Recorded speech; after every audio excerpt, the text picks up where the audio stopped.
Okay, we will begin. So I'm David Edwards, and I have my associate Buff Parham, Hello, grounded in hello. North Carolina.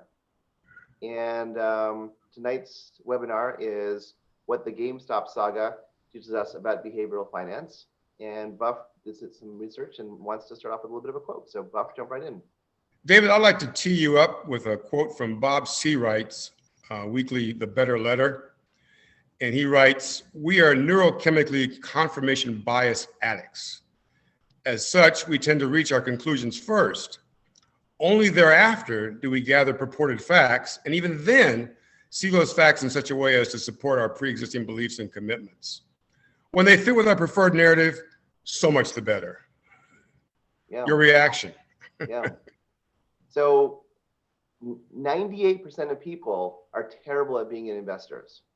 And it has nothing to do with intelligence or education. It has everything to do with the fact that our caveman ancestors from 10,000 years ago are driving our decisions every single day. And this is why 10,000 years ago, cavemen didn't have the opportunity to spend a lot of time thinking things through. If they took too long to get to a decision, they would get eaten by a tiger and they wouldn't get to reproduce. So here we are 10,000 years later at the apex of human civilization, and we like to think that we're making good, rational decisions, but actually we take shortcuts all the time, and those shortcuts can lead us astray. And so what I'm going to do tonight is I'm going to look at GameStop, which was very much in the news about 2 weeks ago. I'm also going to look at Bitcoin, which is once again in the news, but I'm going to start out talking about tulips. So I'm going to put Buff into invisible mode for a while. And I'm going to start sharing my screen and we'll jump right in.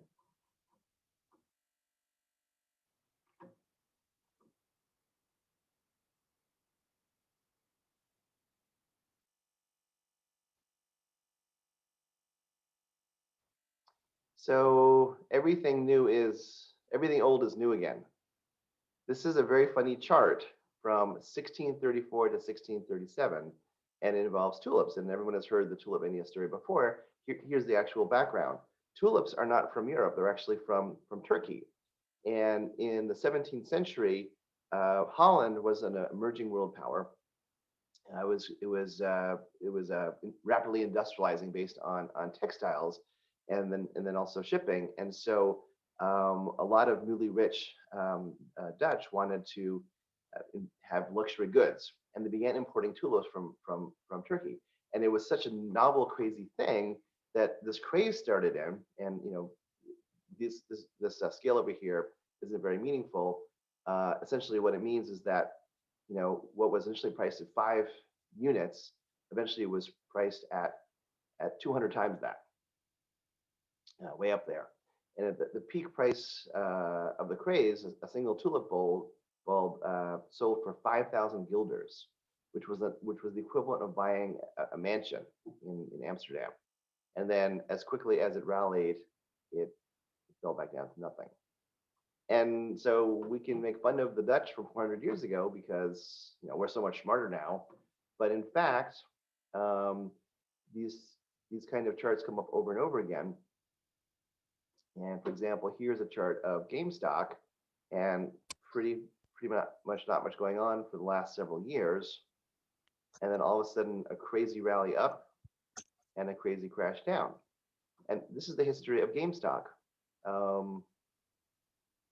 It was a very successful retailer back in the 2000s through the 2015, because there was a GameStop in every mall, and kids would go there and buy cartridges for their PlayStations and their PS2s. But then time went on, and here we go. Let me do a little bit of a different scroll so that we can see this a little bit better.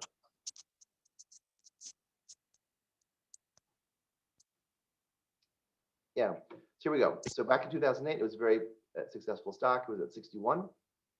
But then we had the crash of 2009, The stock rallied again, got up to 56 again, and then began heading south, south, south, south, south. And these D's here stand for dividends. The company was paying dividends for quite some time, but it stopped paying dividends about a year ago as little kids or adolescents stopped going to GameStop and downloading their cartridges directly, and then of course was clobbered by the pandemic. Well, all of a sudden, it took off again. And you see across the bottom here two things. You see the price low, $4 a share, but also the volume. The volume starts picking up. And then all of a sudden this crazy ramp.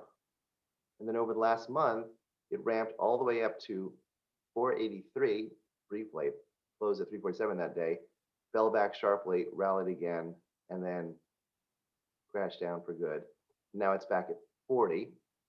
And sometime later this year, this company will go bankrupt. The stock will be valued at zero. So what the heck happened, between here and here? Well, I'll explain. This is the picture of the tulip bulbs. The chart looks the same. This is what's actually happening along the way. Time and again, we see a situation where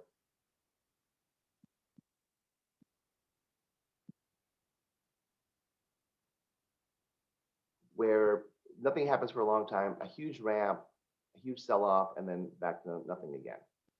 So in the case of GameStop, a lot of hedge funds felt that the company was going to go bankrupt. I agree with them.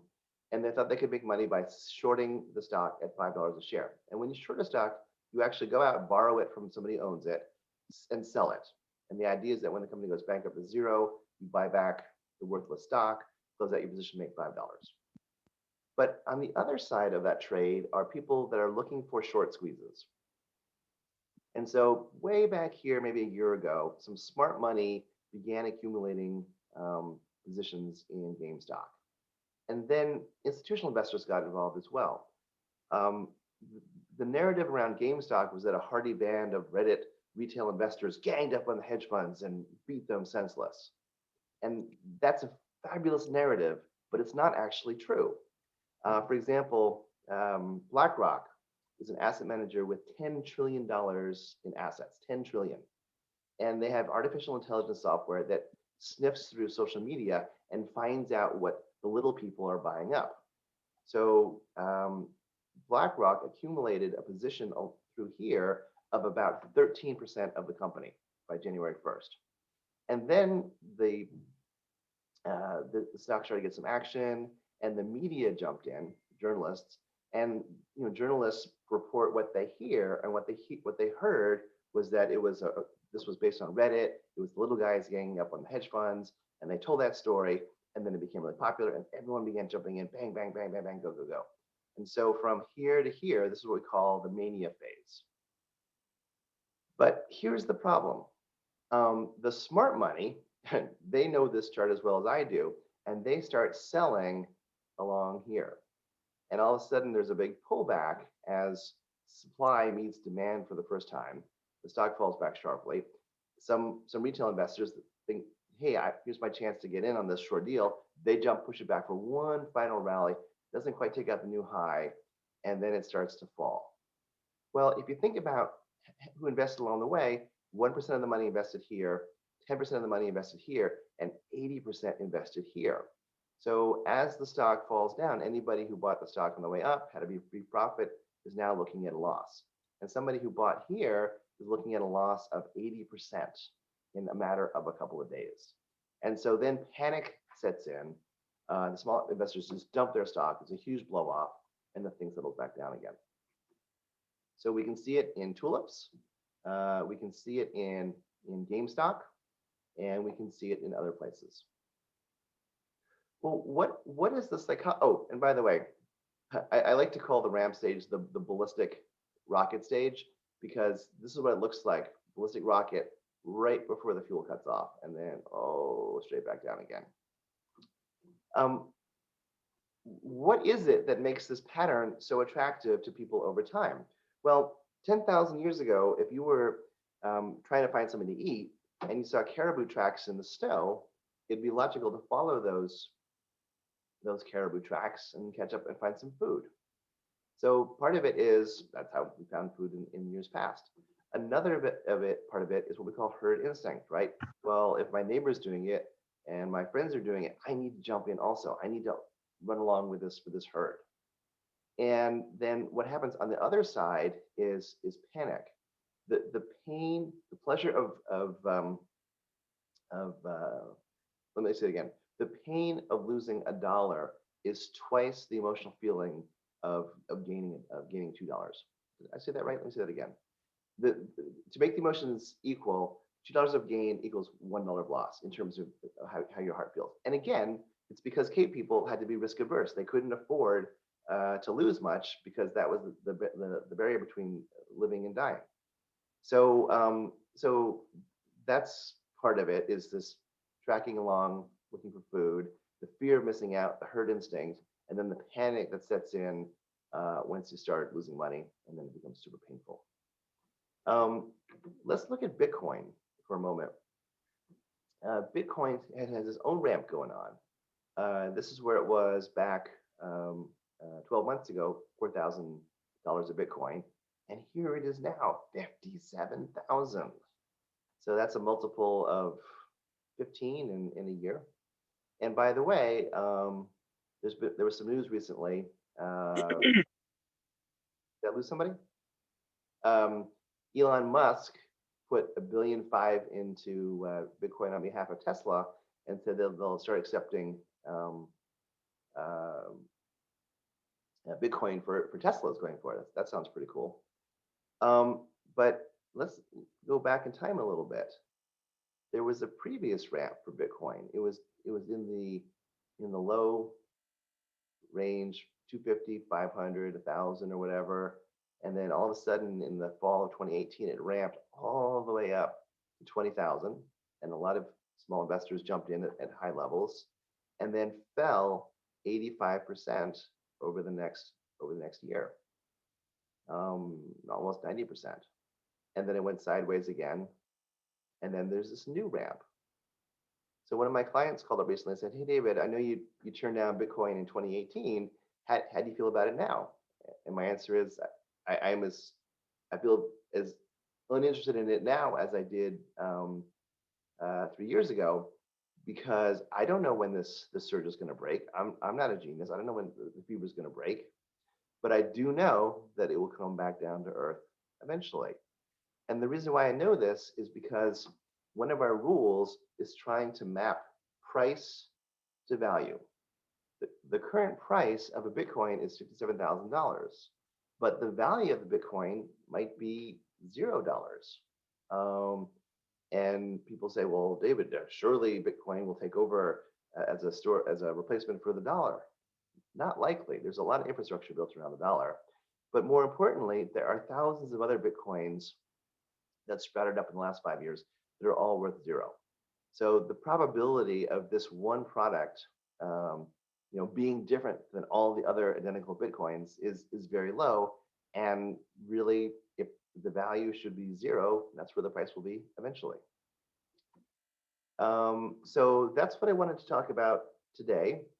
And then I'm going to bring Buff back online. And he had quite a few questions that came in. Buff, go ahead and unmute yourself.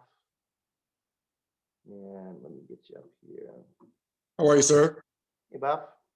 Can you see me? Off the share. And let's do some questions. Number one, it seems like recently we've gone from one disaster to the next.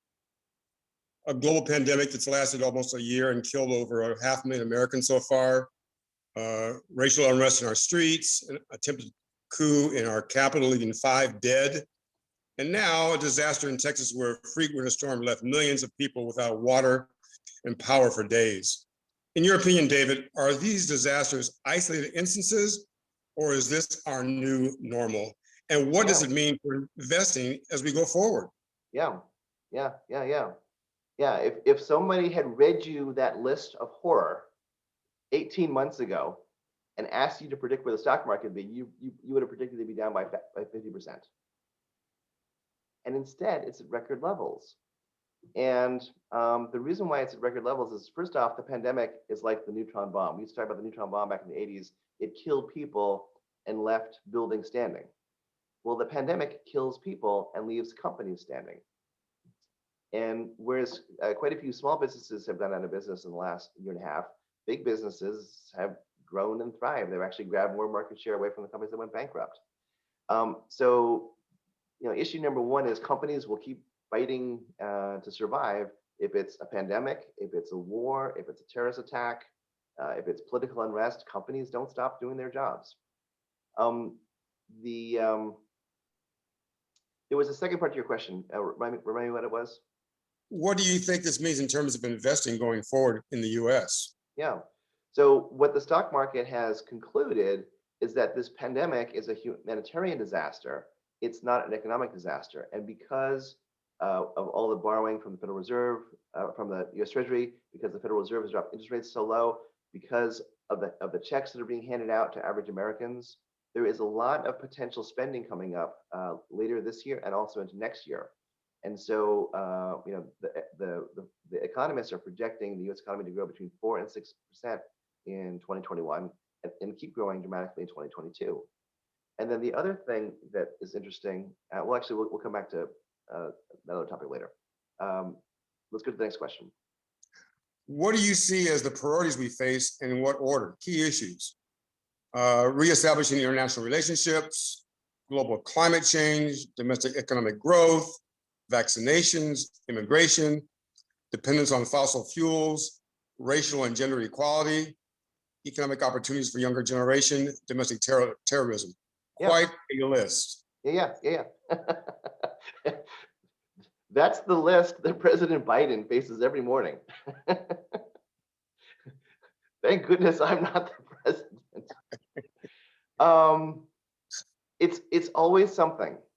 And I think the one bit of good news right now is we had a tough 4 years in this country, and a lot of people agree or disagree about the direction of the country. If you're a Republican, you feel that the last 4 years were great. If you're a Democrat, you feel they were terrible.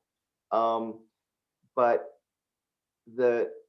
we've had a 20-year movement away from government solving problems.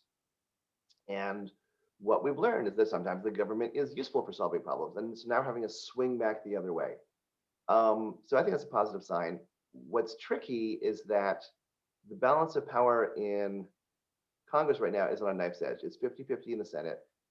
Kamala Harris is the tiebreaker vote, but the filibuster is still in place, not for all legislation, but for a lot of it. And the filibuster used to be you had to have 60 senators to move forward on something. They took that away for the budget. Otherwise, we'd never get a budget done. They took it away for Supreme Court justices. Otherwise, we'd never get a Supreme Court justice through.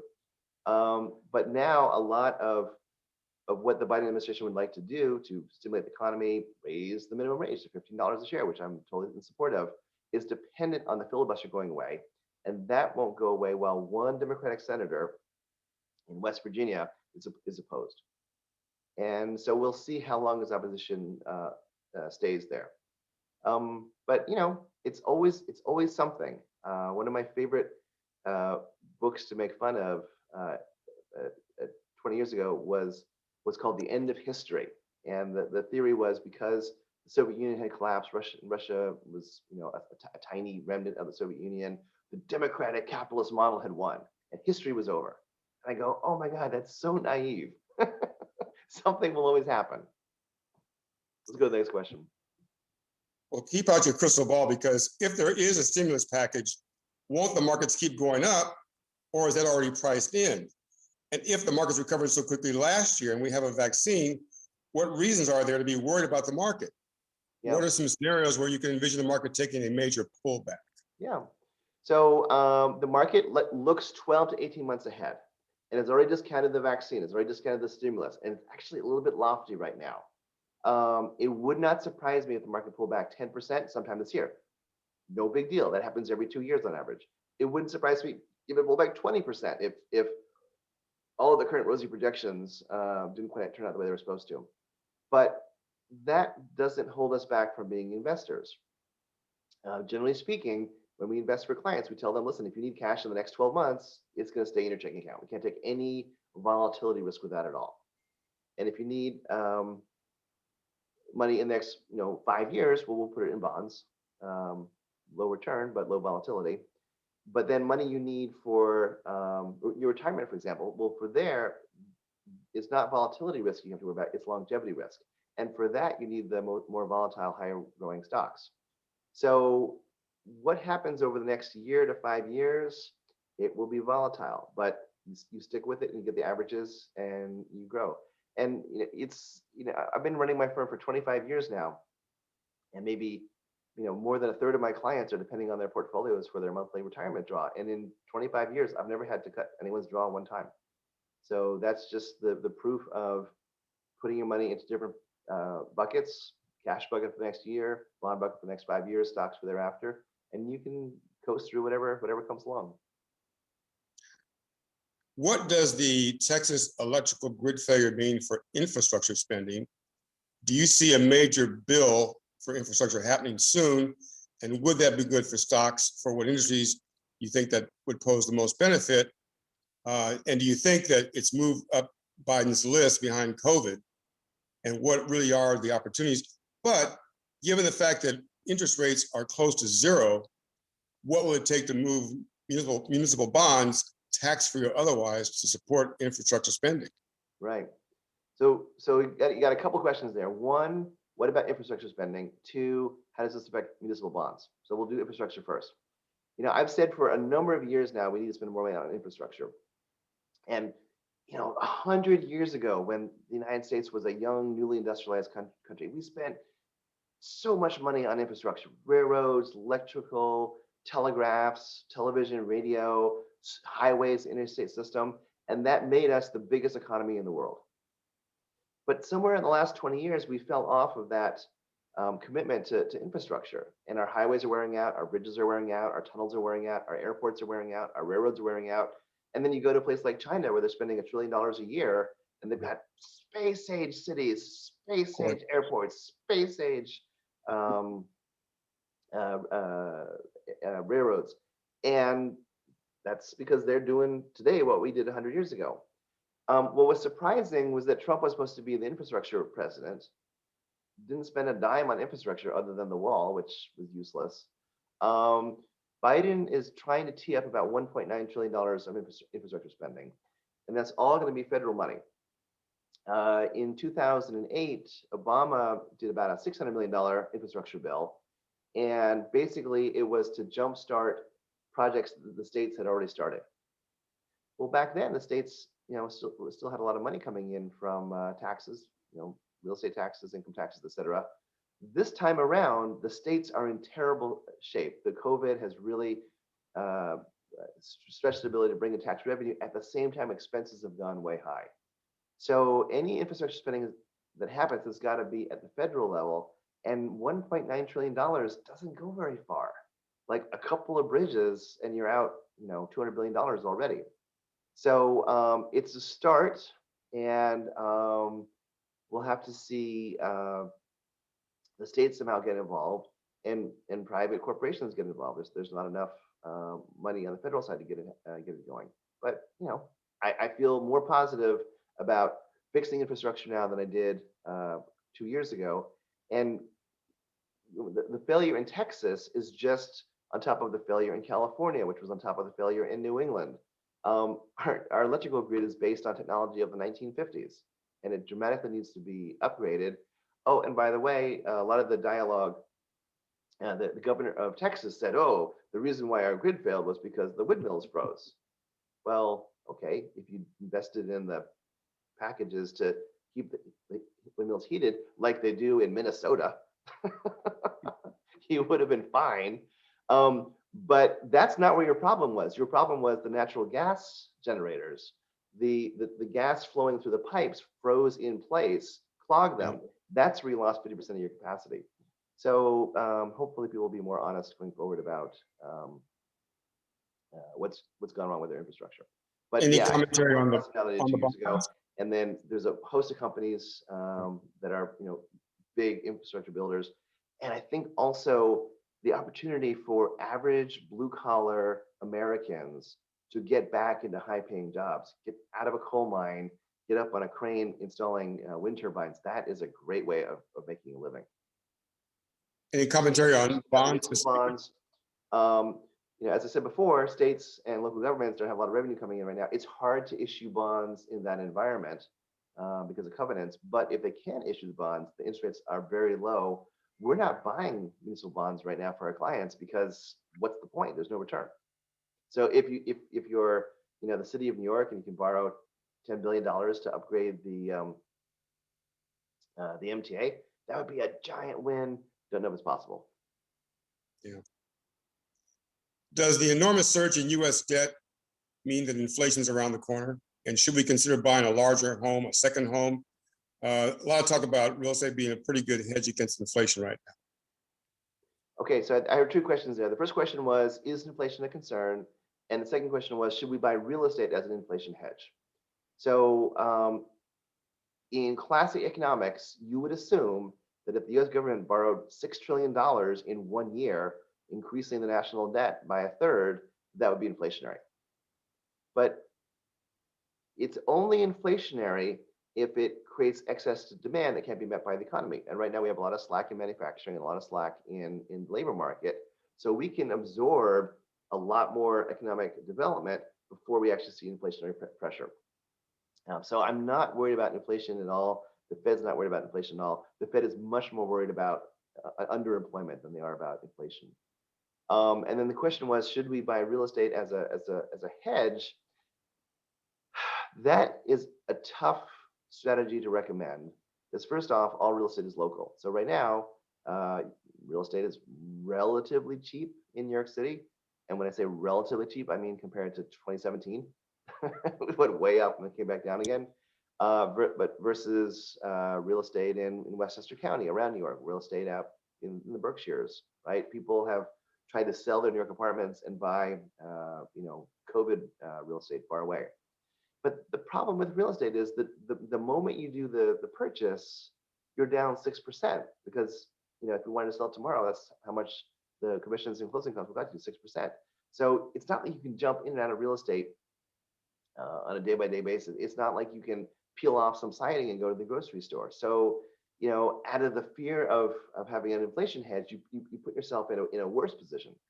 And the only reason why I'd recommend buying a house is because you want to live there, not because it's going to be an investment. If it turns out to be a great investment later on, okay, that's bonus.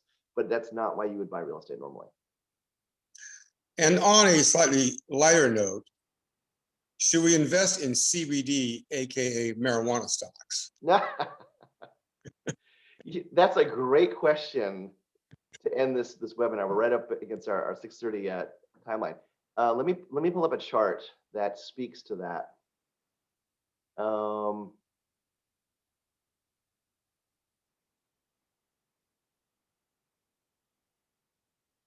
on a second while I get that. Well, I find the chart.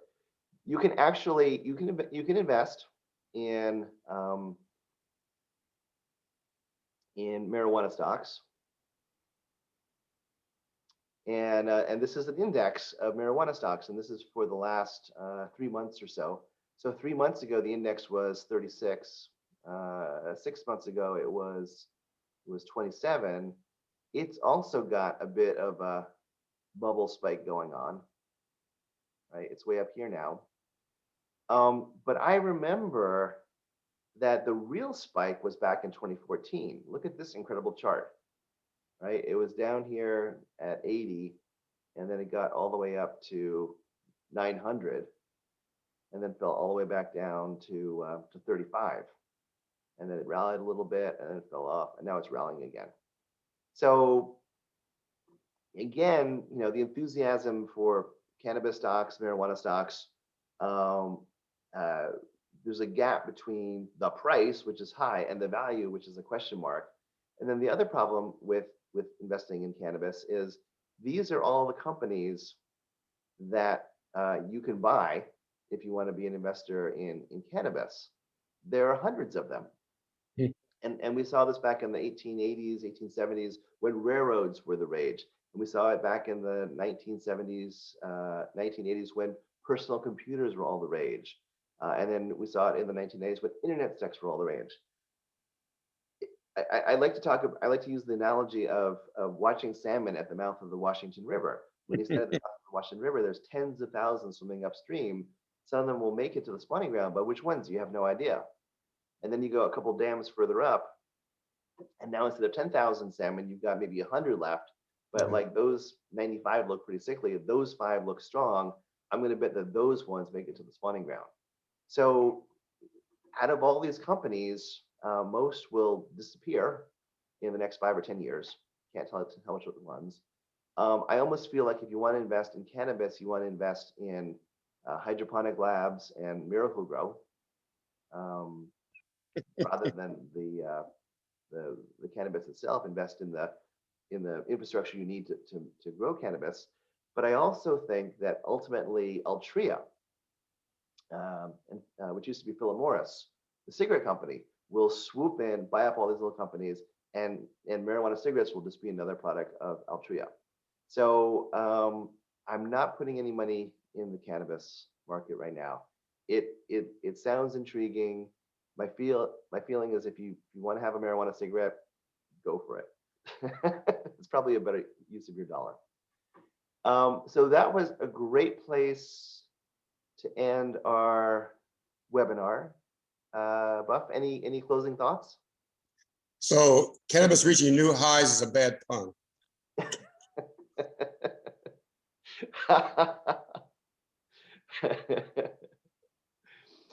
All right. Well, everybody, thank you for coming out tonight. We're ending right on time. We will do our next webinar in 2 months. So that will be about the 3rd week of April, and we'll send out an announcement in advance. Good night, Buff. Bye-bye.